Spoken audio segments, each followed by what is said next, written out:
మాజీ మంత్రి కాకాని గోవర్ధన్ రెడ్డి 3 రోజులు పోలీస్ కస్టడీ ముగియడంతో ఇవాళ న్యాయమూర్తి ముందు హాజరయ్యారు. పోలీస్ విచారణలో ఎలాంటి ఇబ్బందులు లేవని కాకాని తరపు న్యాయవాది తెలిపారు. దీంతో కాకాని జ్యుడిషియల్ కస్టడీకి అప్పగిస్తూ నెల్లూరు సెంట్రల్ జైలుకు తరలించారు. అక్రమ క్వాడ్జ్ మైనింగ్ కేసులో ఆయన రిమాండ్లో ఉన్నారు.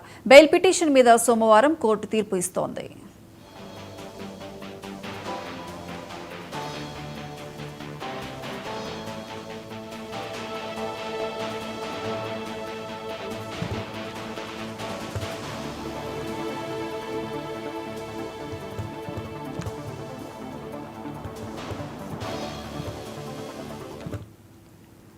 మాజీ మంత్రి కాకాని గోవర్ధన్ రెడ్డి 3 రోజుల పోలీస్ కస్టడీ ముగియడంతో ఇవాళ న్యాయమూర్తి ముందు హాజరయ్యారు. పోలీస్ విచారణలో ఎలాంటి ఇబ్బందులు లేవని కాకాని తరపు న్యాయవాది తెలిపారు.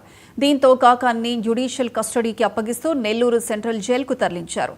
అక్రమ క్వాడ్జ్ మైనింగ్ కేసులో ఆయన రిమాండ్లో ఉన్నారు. బెయిల్ పిటిషన్ మీద సోమవారం కోర్టు తీర్పు ఇస్తోంది.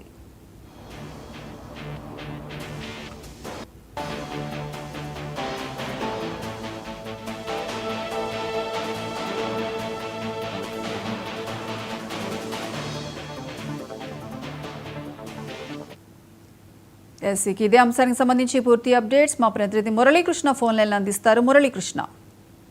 ప్రియాంక, అయితే నెల్లూరు జిల్లా వైసీపీ అధ్యక్షుడు మాజీ మంత్రి కాకాని గోవర్ధన్ రెడ్డిని పోలీసులు కస్టడీలోకి తీసుకున్నటువంటి విషయం తెలిసిందే. ప్రస్తుతం ఆయన కస్టడీ ముగియడంతో జిల్లా మెజిస్ట్రేట్ వద్ద కూడా ఆయన్ని పోలీసులు హాజరుపరిచారు.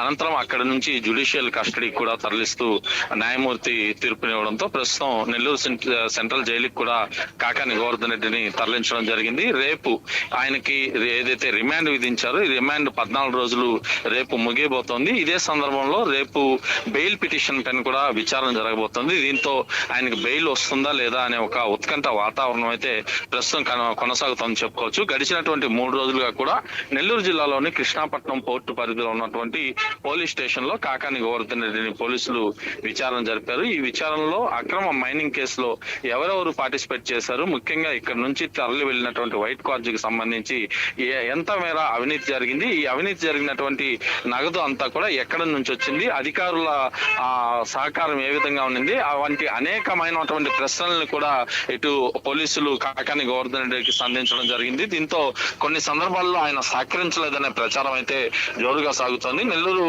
రూరల్ డిఎస్పీ ఘటనేని శ్రీనివాసరావు ఆధ్వర్యంలో కూడా ఎవరైతే సిఐలు కావచ్చు, పోలీసులు కావచ్చు, ఆయన్ని విచారణ అయితే జరిపినటువంటి పరిస్థితి కనిపించింది. ఏదైతే ఇటు రుస్తుం మైన్స్ నుంచి అక్రమంగా దాదాపు 100 కోట్ల విలువైనటువంటి వైట్ క్వార్జ్ ను కూడా చైనా దేశానికి ఎగుమతి చేశారనే కారణం చేత ఆ కేసుల్ని దాదాపు కాకాని గోవర్ధన్ రెడ్డితో పాటు మరో 10 మంది అంటే మొత్తం 11 మంది మీద కూడా ఎఫ్ఐఆర్లు నమోదయ్యాయి. దీంట్లో కొంతమంది బెయిల్లో ఉండగా మరి కొంతమందికి కూడా తాజాగా ఇటు హైకోర్టు బెయిల్ కూడా ఇచ్చింది. ఈ కేసులో ప్రస్తుతం A4 నిందితుడుగా ఉన్నటువంటి కాకాని గోవర్ధన్ రెడ్డి మాత్రం ఇటు నెల్లూరు సెంట్రల్ జైల్లో రిమాండ్ లో అయితే ఉన్నారు. ఈ 3 రోజుల పాటు ఆయన విచారణ జరిపిన అనంతరం మరోసారి జ్యుడిషియల్ కస్టడీకి న్యాయస్థానం తరలించింది. ఈ జ్యుడిషియల్ కస్టడీ రేపటితో ముగియనుంది. అంటే రిమాండ్ 14 రోజుల పాటు ఉంది కాబట్టి రేపటితో ముగియనుంది. మరోవైపు 9వ తేదీన ఆయన బెయిల్ పిటిషన్ మీద కూడా విచారణ జరగబోతుండడంతో రేపు ఒక ఉత్కంఠ వాతావరణం అయితే నెల్లూరు జిల్లాలో కనిపిస్తుంది. ప్రియాంక.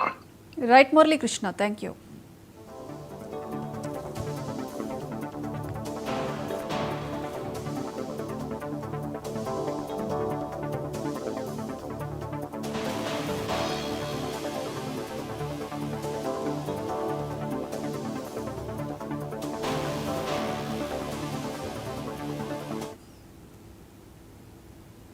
రైట్.